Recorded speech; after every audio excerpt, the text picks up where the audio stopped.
man. It's been music, man. Everybody's a fan. Yeah, you guys are part of that British invasion. That's right. I love it. Yep.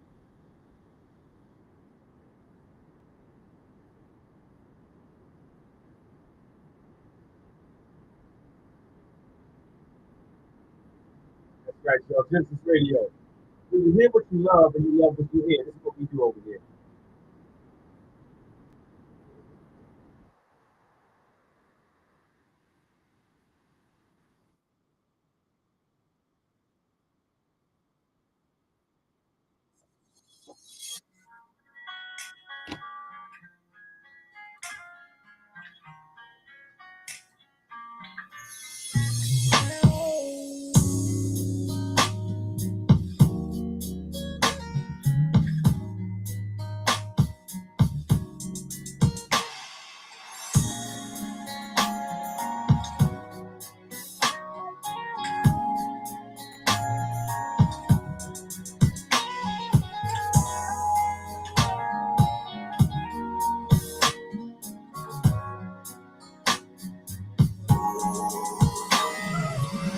The opinions expressed on the radio program by the host, co-hosts, guests, and call-in listeners or chatters are solely the opinions and responsibility of the original source who expressed them. They do not necessarily represent the opinions of Gynesis Radio, www.gynesisradio.com, Gynesis Radio's owners, management, or affiliates.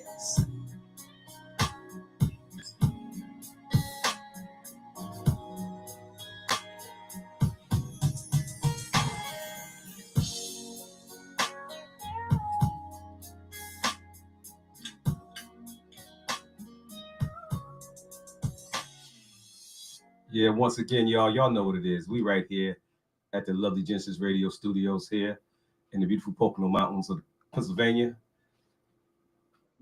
Up our gums a little bit, have some great conversation, talk about the state of the world today. Me and Ron Yates, this is what we do.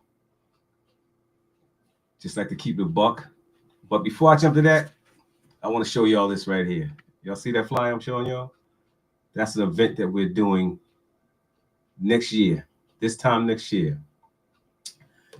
September 18th to the 21st at the National Gaylord Hotel and Resort in Oxon, Maryland. The R&B Music Fest and Empowerment.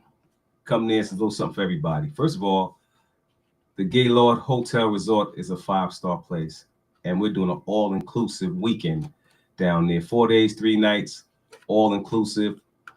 If you get a chance, go online and Google the National Gaylord Hotel and Resort just to get a look at the place. It's outstanding. And we got a great lineup of entertainment for y'all for those 3 nights that we're going to be there. Those 4 nights we're going to be there, I should say. We got Dave Hollister, Keith Washington, Russell Tompkins Jr. and the New Stylistics, The Levert Experience, The Force MDs, Blue Magic, Melissa Morgan, Temptations Review featuring Paul Williams Jr., The Spinners, and the Ladies of Sky. And we're also adding the Special Formula Band out of Florida is going to be there. They're going to be doing their Earth, Wind, and Fire tribute. We're going to have Sharina Wynn in the building doing her thing. And we're going to have Peter Wayne in the place doing what he does, you know, and somebody else to be announced. So it's going to be great music. It's something for everybody. It's going to be a paradigm shift, great seminars, empowerment. And then we're doing a Lifetime Achievement Award for the group Levert because I feel like they have been slighted a lot. You know, they was a major part of the music industry in the 90s and the 2000s and stuff like that, actually from the late 80s on, you know, and I think they didn't get all the recognition they should have got. So, you know, we're giving out a Lifetime Achievement Award. We're going to do that. And also to Mike Burrell, a VP at Columbia Records. We're going to honor him too at our Black Tie dinner. It's going to be great. So if y'all get a chance, I'm going to show it to y'all one more time. Here you go. Check it out. You know, y'all need to come on out and book now, you know. A low down payment of $200. Packages as low as $12.49 per person. So check it out. You know, I'm show y'all the flyer here a little bit before we jump to this thing that we do. So with the business being taken care of, we're gonna jump into this thing here that we do. Ron, how you feeling today, bro? I'm feeling good, brother. How you doing? I can't complain, man. You know, I woke up 10 toes down. I'm feeling good, man. You know, feeling good, you know. And I'm gonna say to all the brothers and sisters out there, your health is your wealth. Take care of yourself, you know, because every day when you wake up, somebody's off the count for something that was treatable. And take care of each other. That's right. That's you know right. what? With that being said, I just want to offer up, I don't want to say condolences, but a couple of weeks back, we lost one of the great elders in the Kemetic spirituality community. His name was Baba Haru, and he'd been on the scene for many years teaching Kemetic culture, Kemetic spirituality, being a role model to so many. And he passed away recently, and he is now amongst the ancestors. So I just want to say to Baba Haru, Ashe, and to those who are part of the Kemetic community who lost such a great elder, you know, our thoughts and prayers are with you. But, you know, he's amongst the ancestors now. He's watching over us. So Ashe, brother. That's right. Our condolences, man. You know, like I said, life is short, man. I was talking with a friend of mine yesterday, and we was having a great conversation. You know, we didn't talk for quite some time, so it was a great time to just have that conversation. And we talked about how fast life is moving. You know, like now that we are the elders, you know, we are the senior citizens now.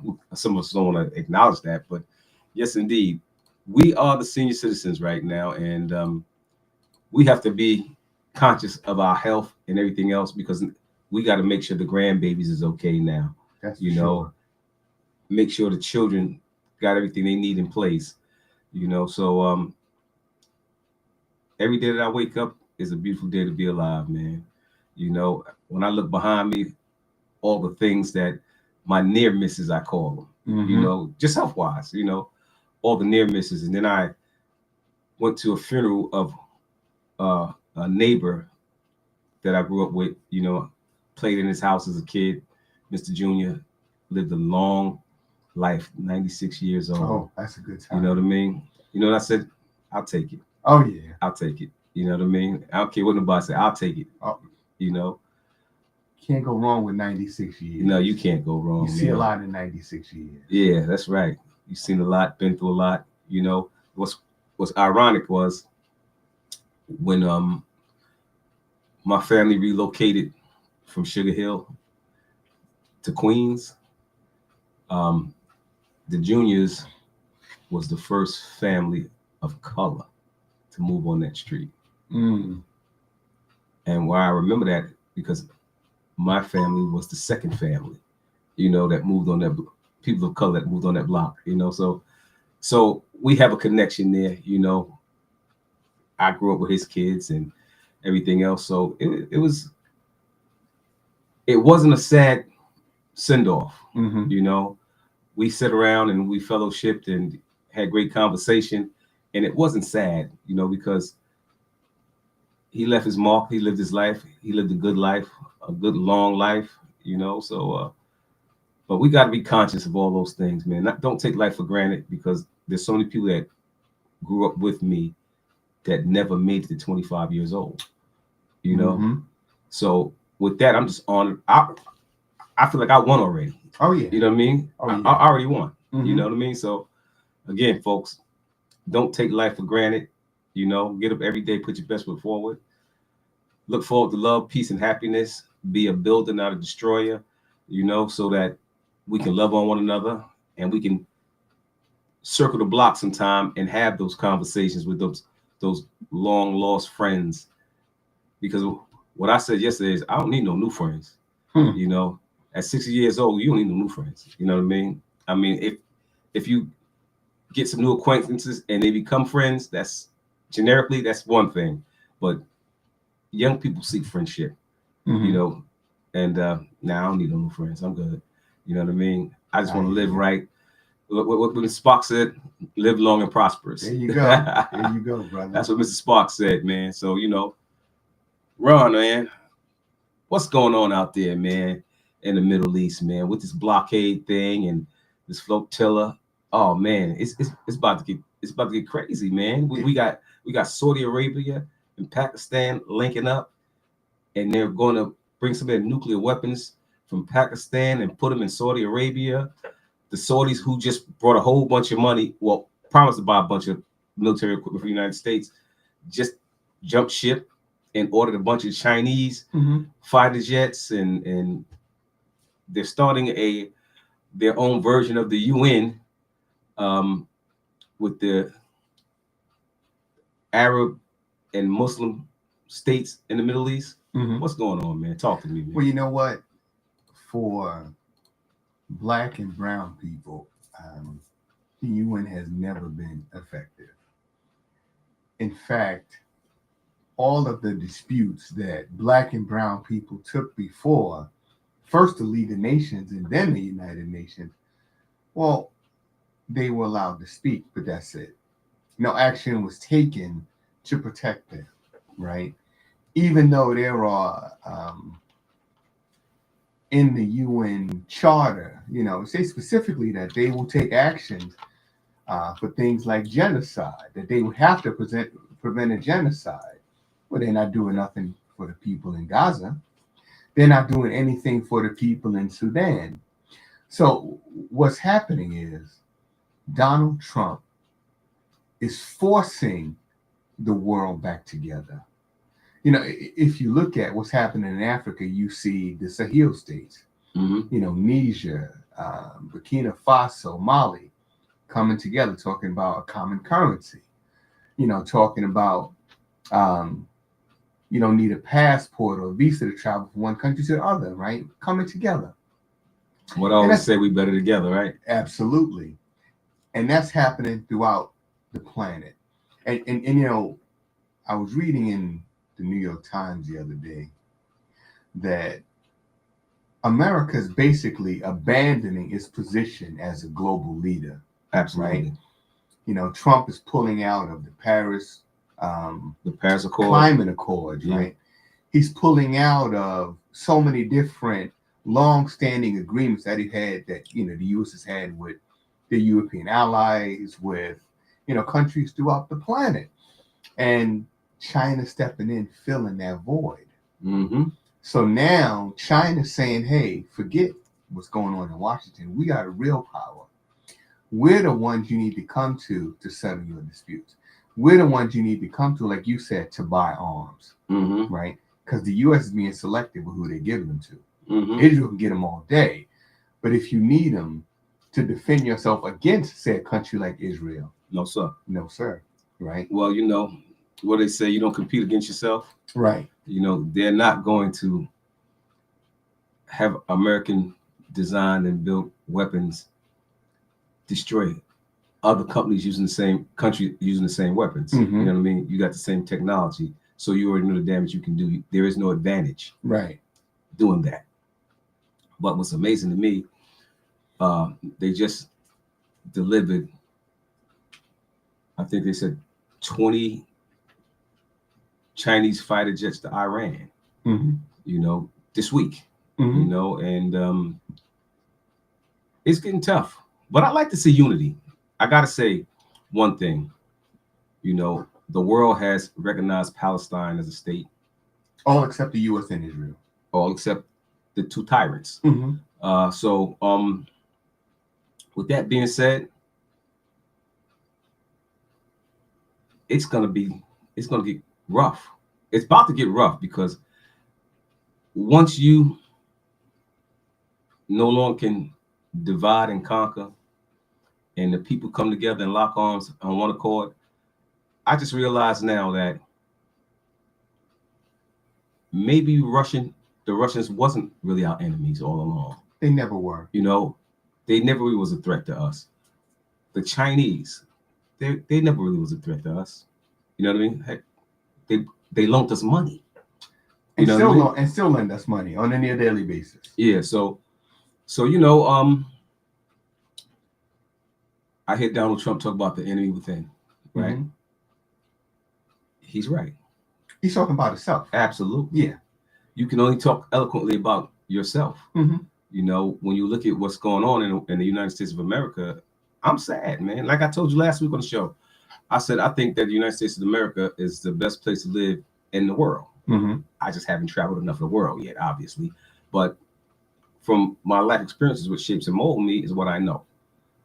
We have grown so tolerant and to how bad we have been treated in America, right, for 500 plus years, right, that it doesn't sting anymore. You know, so when people would say different things to me, you know, derogatory things to me, my response now is like, that's the best you got. Ain't no sting to that, because I've been called that all my life, so it's okay. Right. You know, you can make comments and jokes and haha, you laughing, but that we're numb to it. You know what? We know how to keep the party going in spite of it all. You know what I mean? So no matter what you say or do, you have to take it to another level to really get a rise out of us. Well, you know, something I've been saying for some time now, I see a lot of Caucasian people saying it now. For Black people in this country, and brown people as well, poor people, Trump came out with this anti-DEI legislation, you know, getting rid of these so-called DEI jobs and the folks that are not qualified.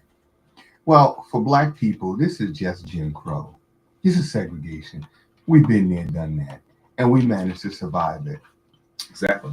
For a lot of our Caucasian friends in this country, they've never been exposed to this. We tried to tell them what it's like to live under a police state when the police were occupying force in Black communities, brown communities. Right. Now they're beginning to see it because now ICE is showing up in Los Angeles, in Chicago. You know, when we talked about being deprived of, you know, economic freedom, right? Economic equality. But they didn't want to hear that. But now Trump is cutting all of these benefits, health care. Right now, the government isn't, I don't want to say a full shutdown. I'll call it a quasi shutdown. And I call it quasi because Congress is getting their checks. Oh, absolutely. They caused the shutdown, allowed it to happen, but they ain't in a rush to fix it because they're getting their money. Well, you know what blew my mind, Ron? How can you shut the government down based upon your politics, and you have the Congress, the Senate, and the White House? How can you not pass a law? I mean, that's a cakewalk.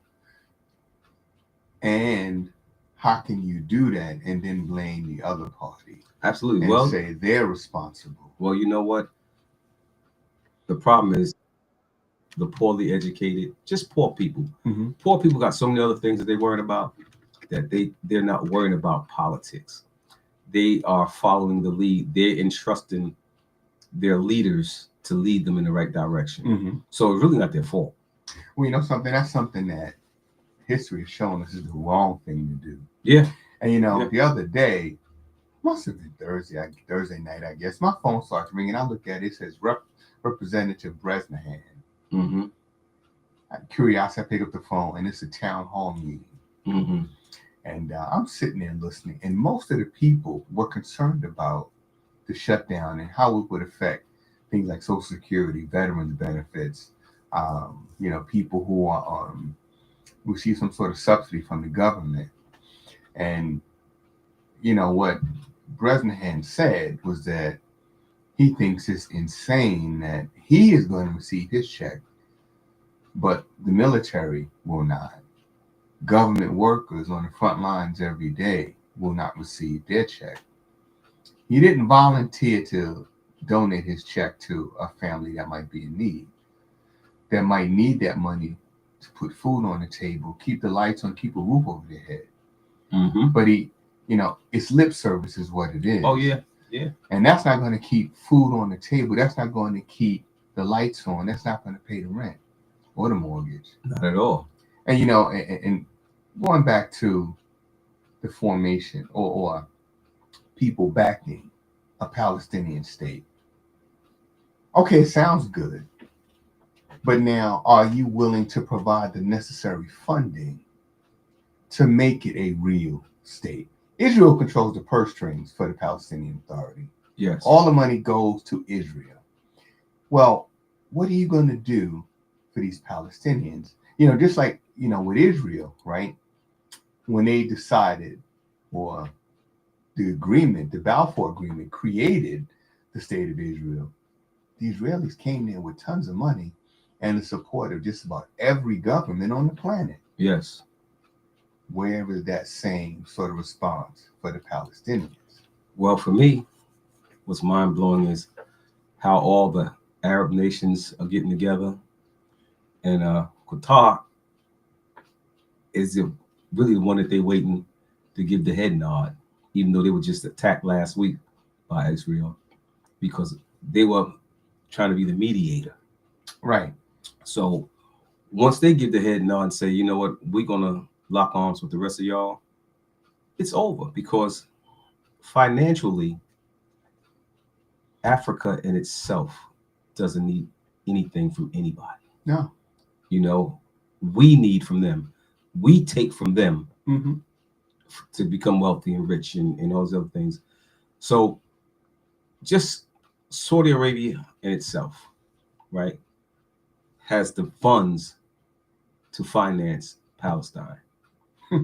Saudi Arabia. Realistic. Yeah. Saudi Arabia, the money from the oil producing countries, the OPEC nations, is what's keeping America's economy afloat. That's right. Trillions of dollars, OPEC dollars, in 6 U.S. banks, 5 of them in New York alone. That's right. If they were to withdraw that money, America economically would fall flat on its Crash face. and burn. Crash and burn. Crash and burn. Yeah. So sometimes when you play with fire, you get burnt. Mm-hmm. Because you had all those Muslim nations and Arab countries that had superficial beefs with each other, where the moment's notice they would, stop talking to each other, pull their diplomats back, and they would have this little quarrel going on that kept them divided. But now you have a situation here with Gaza, and the fact that Europe and Asia is saying that what's happening in Gaza, is a genocide, right? You have forced all those Arab and Muslim nations to lock arms. Well, why can't we see it in this country? If Europe sees it, and Europe is another Israeli benefactor, they have been providing Israel with funds, with weaponry, just like we have. Yes. But now you have Spain, you have England, you have Germany, all of these countries saying that, look, this is a genocide. It took them long enough, but now they're admitting it. Why is it in America, the last holdout, so-called leader of the free world, why is it we can't see it for what it is? Well, cash rules everything, right? The money we pour into Israel from around the world, from Europe, the United States of America, what do you think a lot of that money comes right back to America? Every politician, except a few, have a flag of Israel on their door. Let's say we stand with Israel. Israeli lobby. Yeah. You know what I'm saying? So everybody's been, Washington's been brought and paid for. Mm-hmm. You know what I mean? By the lobbyists. They have been brought and paid for. Well, you if you don't support Israel, the lobbyists, the Israeli lobbyists, what is it? What do they call it? AIPAC or whoever it is? AIPAC is one of them, the biggest one. They are going to finance the opposition to run against you and destroy you politically. Because if you don't got the money to reach the poorly educated, if you put the picture in front of them and say, this is the guy, this is the guy, this is the guy, they're not doing the research. And they have no idea of world politics and what's going on. So all they're going to do is toe the line. They're sheep. It's kind of like, I watched a video of a slaughterhouse, and it was a cow slaughterhouse, right? The cows are lined up, You know, they got these little rails and stuff, how they guide them in. You know what I mean? One by one, the cow walks up and he sticks his head through the thing and it slits his throat. Then the machine grab him and flip him over, pick him up and take him away to be processed. Next. Right? The next cow walk up, just saw that and do the exact same thing. Not afraid. Nobody tries to run. Even the bulls do it. Nobody tries to run. So that's what the poorly educated in America is like. Cattle going to the slaughterhouse. You know, I'm going to follow the lead. Oh, this is the leader. This is what you telling us to do. I'm going to do this. And you're being slaughtered because right now, Medicare, Medicaid, health benefits, all these things that the man that you voted for is destroying and cutting and taking, is hitting you the hardest. And it's the red states that are poor, and it's hitting you the hardest. And you still can get up here and say that you believe in this guy? You know what? Somebody said something. I heard it on MSNBC one morning, and it said that this second election of Trump, it's not about making America great. It's not about prosperity for this country. It's about anger. It's about revenge. It's about retribution. And you see that coming from the top. I mean, just last week, Trump said, look, you're going to go prosecute James Comey. You're going to prosecute Letitia James. And you're going to prosecute Adam Schiff. I don't care whether there's no evidence to support an indictment. I don't care whether you have probable cause to make an arrest. You're just going to do what I tell you to do. And when the lead prosecutor or attorney general said, look, I don't have the evidence. Nobody in the office is saying that we can find any wrongdoing. Well, Trump just fired him, went and got one of his former attorneys, an insurance attorney, never prosecuted a case, right? She is now the attorney general for, I think, the Eastern District of Virginia. And as soon as she got the job, she indicted. Miraculously found enough cause to bring an indictment. So that means, Letitia James and Adam Schiff are next. So Trump just basically said he has a list. Oh, you got a list. He got a list. And he's going down the list of those that he feels wronged him. Now, how does that make America great? It doesn't make America great. And it make me say again, our buddy, Mr. President, Mr. Smell Bad, bad feet, bad heart, bad attitude, bad hair. That young man that was his strongest ally that didn't protect his neck and it's no longer here. I think he got rid of him. You know what I mean? I think that was an inside job. And you know what? Who benefited from it? Obviously. Sometimes you got to follow the money trail. Sometimes you got to follow the benefit trail. And the other thing Who is stands to benefit? The wife, her family has been intertwined with American politics and Israeli politics her entire life. Now, here's the thing, and this is something interesting. When Trump and his running mate, J.D. Vance, were running for office, they were accusing the Democrats of stifling free speech, trying to take away people's First Amendment rights. Now, Trump and J.D. Vance are in the White House. And the other day, they started a campaign. Them and, those on the right started a campaign. People lost their jobs because they went on Facebook or other social media and said, hey, they said things about Charlie Kirk. People got fired, right? They tell you that the Democrats were trying to take away your First Amendment right. And your guns. And now they're going after people. There's one instance where a woman just bought a house, moved to a new location, bought a house, went on her own private Facebook page and talked about her reaction to what happened to Charlie Kirk, and she was let go. We're not talking about your computer at work. We're talking about your home computer.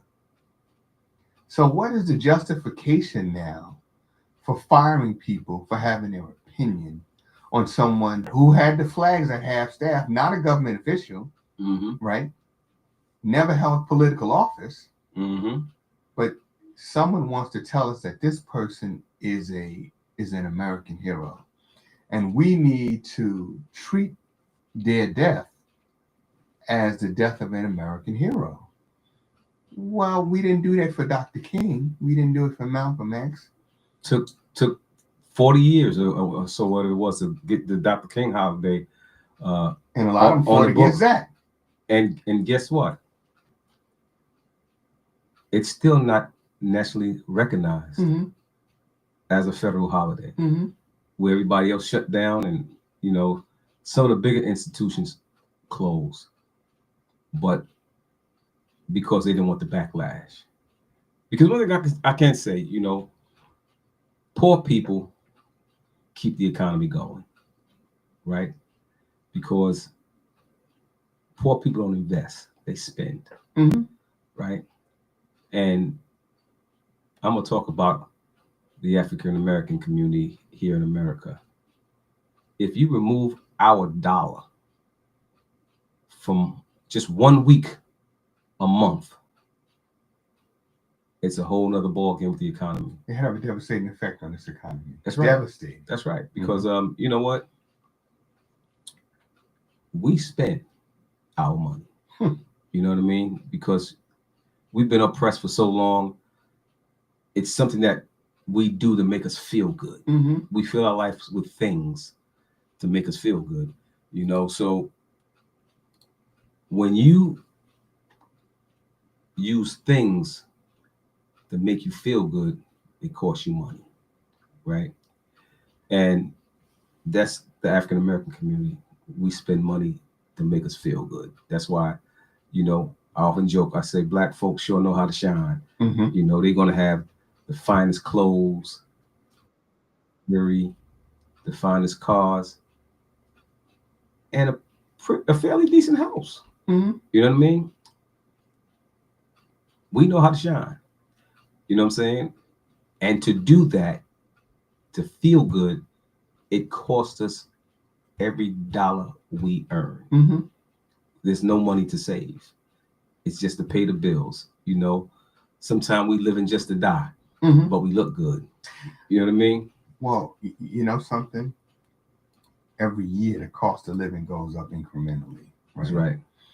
And the jobs have gone overseas. And ain't coming back. And they're not coming back. But all of this is somehow the fault of these brown people coming across the border. I'm sure that these brown people sitting in these boardrooms deciding, well, we need to send this industry over to, say, the Far East. It had to be the immigrants sitting in there saying, yeah, we agree. Send them on, right? We had a major corporation here in Northeast Pennsylvania. We had Bethlehem Steel. Generations of steel workers, good salary, good benefits. Yeah. But the immigrants came over, went to the boardroom and said, no, shut it down, send that overseas to China. Right? In this country, people say, or should I say, it's predominantly Caucasian people saying we want our country back. Well, clearly the immigrants took it, right? They came over here and they shut down the industry, increased the cost of living, cut their health care, right? Raised the price of gasoline when eggs was $8 a carton. That had to be the immigrants, right? Had to be. Who else would do that, right? Certainly not our elected officials who are fighting for us every day. They wouldn't put us through that, would they? They fighting to enrich themselves. I have not known a politician that made the Washington who left. They had right? They had to go get a job. You know what I mean? Right. If they did go get a job, it was a top level job. Right. You know what I mean? They had to go get a job. They walk out of there with free lifetime health care and a pension. and the pension is big enough for them to live higher on the hog. Mm-hmm. You know what I mean? So I don't know, but like I said, you know, people here in America got to get it together. You know what I mean? We have to stop looking at complexion, nationality, family background, because at the end of the day, we all have one thing in common. We're poor. You know, it ain't us against each other. It's not the people. It's the haves versus the have-nots. Mm-hmm. That's what it is. You know. Well, you know, before you came up, I saw something on Facebook, and now there's a group that calls themselves accelerationists. I just heard this term today. So the guy was on saying that as an accelerationist, we do not believe that there is a political strategy to save the white race. So what they want is to accelerate the fall of America, right? So that I guess America can be rebuilt under their ideology that will save white people, right? You know, this has been done before. Like I was watching this movie earlier today called Judgment at Nuremberg. This movie was made in 1961. And that's where they prosecuted the Nazis? The Nazi judges. Yeah. And you look back in the past and you see the future. Yeah. You see what's coming for America. Yeah. And you know, these guys that are like ICE agents, these judges that have thrown out the Constitution, thrown out state law. Well, first of all, why does ICE agents have to wear masks? Why is that a part of the uniform? It's not. In fact, in some places, like in New York City, it's not even legal. You know, unless it's like a major holiday or something, or a masquerade event, something like that, you can be stopped for wearing a mask and asked to remove that mask, right? Because there is a need that has been established by the Constitution to identify people, right? Yeah. So, no, ICE does not need to wear a mask. They're keeping their identity secret because they know they are violating every law known to man. You know, there was just one, I was reading an article about a immigrant that was shot by ICE agents. They approached his car and they said the man took off. Oh, yeah. And the agent was supposedly trapped, you know, on the side of his car. His car never exceeded 15 miles an hour. Mm-hmm. So are we talking about somebody really taking off? I mean, well, if you really want to get away, you mean you're going to just do 15? Only OJ got away with that. Exactly. You know what I mean? Only OJ got away with right. that. Man. So, you're going to do a lot faster than 15 miles an hour. You better know it. If I'm going to be Nori on the run, I'm going to be Nori on the run. You better believe it. 2 words, I'm gone. I'm outie, you know, right? You better know it. Yeah, but you know, I'm trying to get the point across. You know, my new position that I'm taking is that we are truly better together, and our beef is not with each other. It ain't white, black, brown, blue, green, orange, or yellow.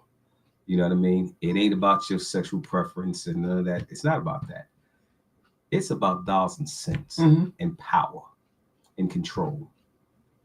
You have the 1, 2, 3, and I'm even say 4% wealthiest people in this country. They got one agenda: to keep it that way. You know, I always say everybody want to see you do good, but not as good as them. Right. That's your 1%. You know, they don't want you to be self-sufficient. You know, those farmers, man, I feel so bad for those guys. Oh, they getting screwed. I feel bad for them because they didn't understand. They were hoodwinked and cable told, you know, because fear was what they were sold. That they're coming for your job, they're coming for your family. The first fear they told them, they're coming for your white women. You know what I mean? Man, you brought to okey doke. Look at the man that's telling you all these things. He ain't never had a relationship with an American woman except Martha Maples. Well, Marla Maples or whatever her name was. Isn't that the same thing that was done? Was D.W. Griffith? Yes. The Birth of a Nation? Yes. That was 1915, right? Yes. And here we are, we're still using the same themes. Same thing. Invoking the same fears. Well, and each time, none of these fears have been realized, right? Right. Well, you know, the sad things about it is even the slogan, Make America Great Again, right? Ain't nothing original about that. That was Reagan. It was Nixon. It was Reagan. What was the man who was the governor in Alabama, Mississippi? He ran for president. He was George the governor. Wallace. George Wallace. That was his slogan. He was the first one who used it. He was the first one. And after he used it, then Nixon used it. Then Reagan used it. And here come this idiot. You know, got everybody wearing these hats and they saying, keep America great. Man, you know what? Great for who? But we not even going to have that conversation, right?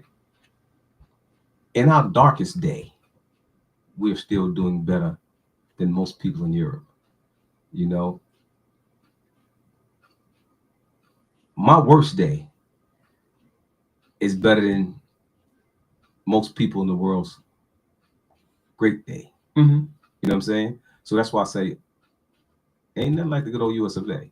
In spite of it all, even though we're giving crumbs, it's enough crumbs for us to survive. For now. For now, right. So, but, you know, because you had subsidies that were giving out to poor families, they gave you these subsidies because they wanted to keep you stuck. You know, here, take this crutch. Never let it go. And, you know, who are the real welfare queens? And I'm not attacking nobody, right? It's just poor people. It's not a particular race. It's just poor people. Poor people. You know, like you said, the steel industry is no longer here in America. Nope. U.S. Steel that was just sold to the Japanese. I think Nippon got it now. And they were fighting and trying to stop the sale from being completed. Well, Trump said he wasn't going to. He said that it was not the right thing to do when Biden talked about it. Right. He said he would not sell it. Right. As soon as he got elected. Sold to the Japanese. Sold to the highest bidder. But, you know, and then, like here in Pennsylvania, a coal state, you know, Pennsylvania, Ohio, all these places with coal, right? The world changed. We don't use coal anymore. It's obsolete. It went the way of the typewriter. You know what I mean? Who has a typewriter in their house? Hell, who got a sewing machine in their house? You know what I'm saying? So it's run its course, right? There's only maybe, I think, 3 or 4 countries in the world that still utilizes coal. And Canada is one of them. A lot of the coal that was still being mined here in the United States was going to Canada and I think Australia, somewhere like that. The industry for coal don't exist anymore. There's really no market because it's not a big enough market to sustain all these viable coal mines. That's why they shut down. They cost too much money to maintain and run. Insurance is high. Everything else. The corporations that own them invested in other things because they said that the profit is no longer here. We are not making any money. You know, by the time we pay the people and maintain the railroads and also got to move this coal with, there's no profit. So if it don't make dollars, it don't make sense. So there went the coal jobs. You know what I mean? He said he was going to bring back the coal mines. Well, bring them back. Who you going to sell it to? Just like now with the farms. You done pissed off China with your mess, right? And most of the things that we grow here is for export. You know why? Because we eat more processed food here in America than anything else. You better believe it. So all that stuff coming straight from the farms, after the processors get what they gonna get for pennies on the dollar, to can some food for us and do some other stuff to give to us that we eat, that we have grown accustomed to eating. Mm-hmm. Everything else on the farms are being shipped outside the country. Mm-hmm. Well, if you piss off your customer, and now the same people who were the soybean farmers, the soybean is now being purchased from Brazil. You know, even down to peanuts. America was the land of peanuts. They're growing peanuts in Brazil. You know, all these cash crops that were coming out of the United States of America are no longer here. But South America is providing all the fruits now. Right. But he's going to make America great again. Yeah, he made it great. And, you know, when you talk about coal, right? Okay. You're right. No real market for coal. But on the other side of that, it was the petrochemical companies, the oil companies that gave Trump $1 billion to get reelected. So in hell, you're going to compete with us. We put you in office. That's right. Right. We gave you the money. Us and Elon Musk. Right. So now what you're going to do, you're going to talk about coal as if it's viable, but you're not going to put any money into it. Yeah, well, you know, I look at those poor folks down in West Virginia and places like that, Pennsylvania. I'm blown away because they're out there excited. You know, just hoping. Yeah, keeping hope alive, right? Is that what Jesse Jackson said? That's what he said. It didn't work for him. Nope, it ain't working for them either. That's right, it ain't gonna work for you either. Keep hope alive. But you know what? Education is the key. People don't understand how important education is. You know, you need education. If you have no education, if you have no knowledge, wisdom, you can't understand anything. Nope. You know what I'm saying? So these people today, they just don't understand anything, man. They just can't understand nothing. They just don't see it, man. The man gonna give you a couple scraps. But how does it feel for you to have a piece of land that you only claiming 7 generations? You claiming 7 generations in your family, but it was probably your family land from slavery. You know, these farms, right? That in less than a year of this man being the president, you're getting foreclosure notices because you always had to borrow money for machinery and everything else. So you got the machines to do the work that you need to do, and you should be self-sustainable. You can't afford to pay for the machines anymore. You got no customers. But here's a piece of property that might, like one man, he said it was in his family for 7 generations. What he's going to do.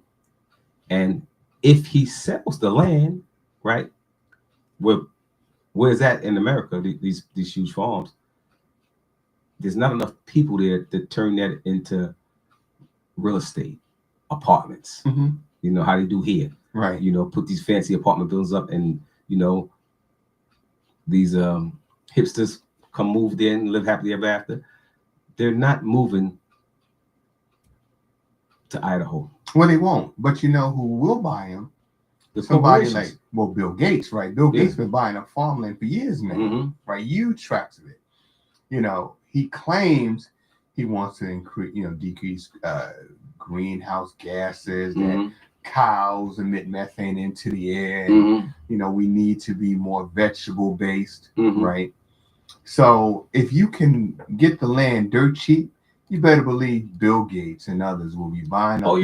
That's pennies on the dollar. That's what's going to happen. They're going to have to sell. Well, the corporation's going to get the property anyway. The bank's going to foreclose, and they're going to put it up for auction or whatever they're going to do. And who's going to come in and buy it? People with the money. So, but they were telling people, well, the thing I saw on Facebook, the farmer was talking about 7 generations in his family.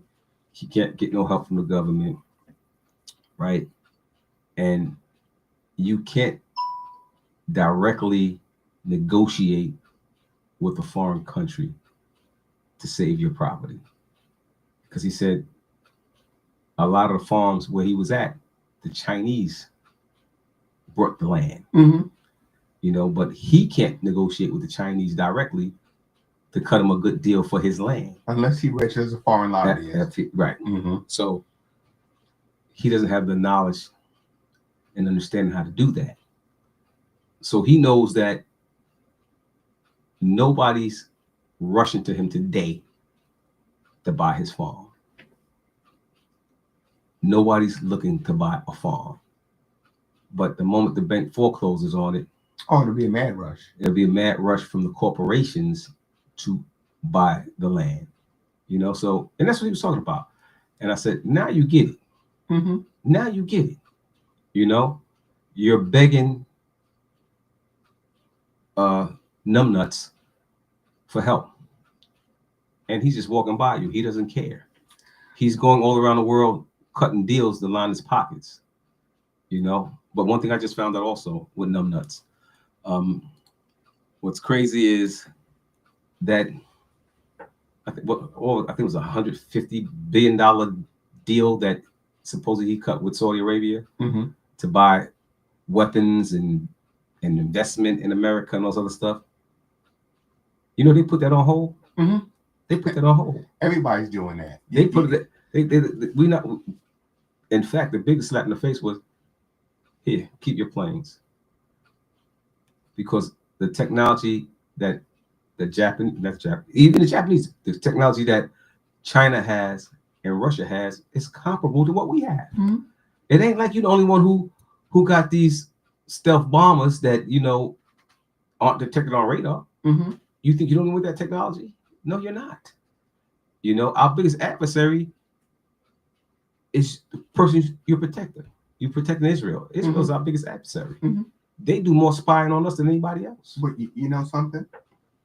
And it's not just spying, right? You know, now there is a strong belief that Israel's behind killings like JFK, right? Yeah. But, you know, with all of this, it should be clear to what's happening in this country, right? It should be clear to most people, look, these immigrants ain't doing a damn thing. These people come in here to get a job, to live a halfway decent life. They're fleeing their countries because U.S. foreign policy has screwed their countries over. That's right. And I mean, I can go down the list of what they did in Central and in South America. But now we're having this conversation. We can clearly see this. So is it just the fact that people don't want to see it, or people see it? People see it, but all it does is fuel their anger. Yeah. And you know, for example, Charlie Kirk is killed. They say he was shot by this young Caucasian guy who they say was radicalized, very recently radicalized, right? Well, the story to me doesn't make sense because the guy supposedly gets into this huge gathering carrying an assault weapon that nobody sees, just like with Trump here in Butler. Nobody sees the assault rifle walking through this huge crowd past security. He gets up to a vantage point where he has clear line of sight. Nobody sees that. This guy who hasn't really been training with, you know, high-powered rifles, one shot, one kill, right? Well, this is a white guy who's supposed to be on the right? Religious right, That's you right. know? Yet, there were some people said we need to go attack the HBCUs. Credible threats were made to HBCUs. What does the HBCU have to do with the killing of Charlie Kirk? Well, in my opinion, the plan backfired. You know, see, you have to sell people on war, on going to war. And it's even harder to sell people on a civil war because the story has already been told. The history is out there. It's been taught. So civil war around the world is devastating. Mm-hmm. There's never really a true winner, you know, because now you become people within the same country with nothing to lose, you know, and that's what stops civil wars. We're killing ourselves over what? Over what? Mm-hmm. When we can compromise. So this administration's idea was to create a civil war. You knew that from the insurrection, right? And he didn't want it to be North versus South anymore. He wanted to be people of color versus white America. But in order to get everybody on board, you need those white people to be slaughtered. It just take one by somebody of color to tell everybody, all right, arm yourself. We're going to wipe them out. We're not putting up with this. You know what I mean? Mm-hmm. That's why you have these 1 and 2 single white men going on these college campuses, talking crap, trying to antagonize these young black students, Mm-hmm. because they were hoping that these 2 white men that was on that college in Florida would get stomped out. Mm-hmm. Well, they got chased off campus. Or murdered. They got chased off campus, right, with the support of the campus police escorting them. But the students knew that if we put our hands on them, that's going to give the militias the green light to come and attack us. Mm-hmm. And you know that what? starts your civil war or your race war that they want to have. But you know, we too smart, man. I was, you know, that story. I'm thinking maybe they wanted them to get chased off campus. They did. So they could say, but they want to see. Right. Look at what they're doing. Right. Mm-hmm. We went there peacefully Mm-hmm. to just share our ideas. Right. Mm-hmm. Okay. And they ran us off campus. Mm-hmm. But another thing that you hear frequently is there was a young, you know, I think she was Ukrainian girl, mm-hmm. on a train, and guy behind her, black man, got up and just repeatedly stabbed her to death. Right? Yeah. You hear constant talk about that, right? You know, what about that poor girl on the train? Mm-hmm. Well, you know what? We have a very serious problem in this country with mental illness. Yep. People of all skin colors Mm-hmm. suffer from mental illness in this country. It is an epidemic. It is something that is not being adequately addressed. No resources, no care, right? I don't That's care. right. That's right. But now people want to highlight this girl's death. And a lot of these fringe groups are saying, see, we got to protect ourselves. You see this young girl here? This is a white girl. Mm-hmm. Viciously attacked and killed by one of them. Well, you know, I tell everybody all the time about the month of that, right? They have labeled so many people of color as felons, Mm-hmm. that they think now that we're not armed to defend ourselves. Mm-hmm. You know, they really believe that. You know, the war on drugs and mandatory sentences and all this other stuff. They think that if they started this war, it would just be a slaughter. You know, they got that saying, FAFO, right? Mm-hmm. Yeah. That's right. Yeah. But you know what they're not talking about, at least not in the same context. There was a guy, young Caucasian guy, drives his pickup truck into a Mormon church, Mm-hmm. opens fire with an assault rifle, Mm-hmm. and set the church on fire.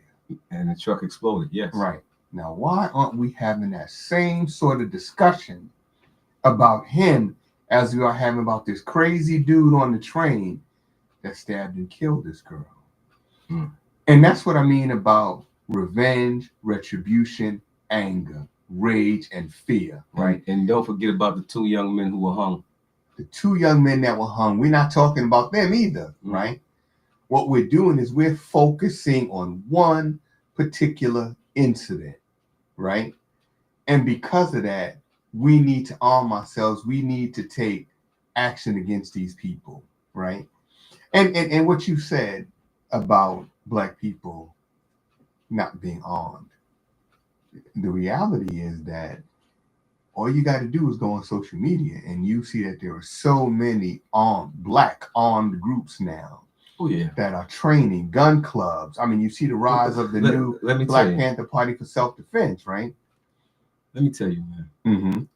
You know what these people don't realize. How many people drive a car without a license? A lot. Without insurance? A lot. Right? You think because you said I can't go out and buy a gun or get a gun, I don't have a gun? Exactly. Are you kidding me? Right. Because the same people who you tell not to sell me the gun are the one to sell me the gun. Mm-hmm. The guns ain't coming from outside the country. The United States of America is the gun capital of the world. You better believe it. And they got inventory, they're going to sell it. Mm-hmm. They're going to sell it. Mm-hmm. So don't think for one moment that you're going to show up and we're not going to be like beans, get low and keep firing. Right. Show up and blow up, right? It's going to be a cakewalk. Right? That's right. Don't think that. You know what I mean? Right. Because we have nothing to lose at this point. Absolutely. Right? You know, we're not coming for you. Absolutely. If you're going to come to take the little piece of territory that I hold, right? Well, the reality is I may die, but it won't be a single funeral. That's right. Listen, I'll never forget an incident that happened to me years ago at school. I had a situation, and I said to myself, I'm outnumbered, and I'm going to take a beating. I might even lose my life, but I'm going to kill one of y'all. Who wants to be him? And that right there is the most rational thing they heard in their moment of rah, rah, rah. I'm ready. I got nothing to lose. I'm ready. But one of y'all is going with me. Is going to die. I'm willing to take the ass whipping. But the one I grab is the one that dies. Who wants to be him? And they kind of look at each other. That's a conversation right there. You know what I mean? So fear is a beautiful thing. You ever notice that whenever there's a mob of people,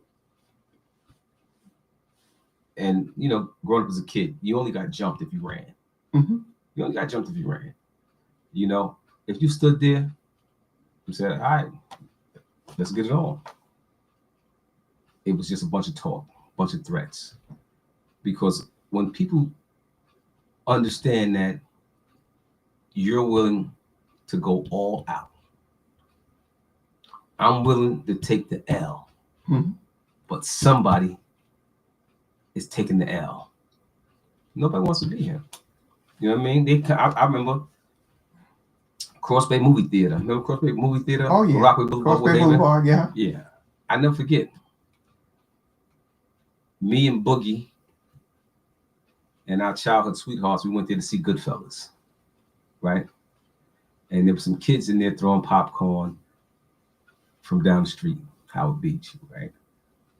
So, you know, we had some words. They went out and called the mob.